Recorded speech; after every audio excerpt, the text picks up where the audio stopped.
school administrator, to our teacher,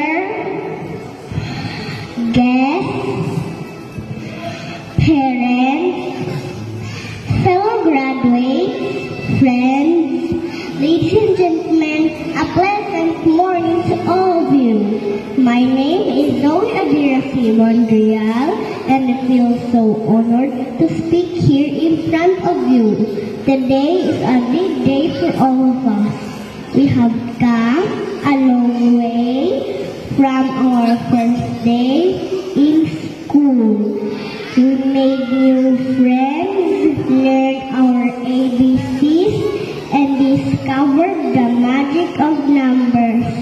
Teacher Myrin guided us with patience and kindness, and our parents cheered us on every step of the way.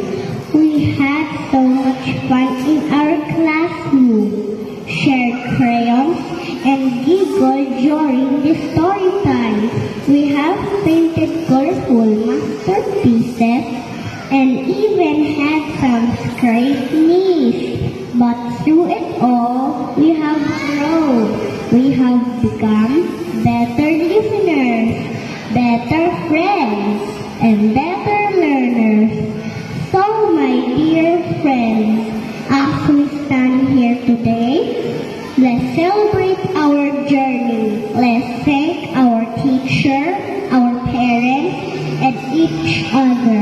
And let's look ahead with excitement to the next chapter of our lives. Once again, congratulations to all of us. Thank you and good morning.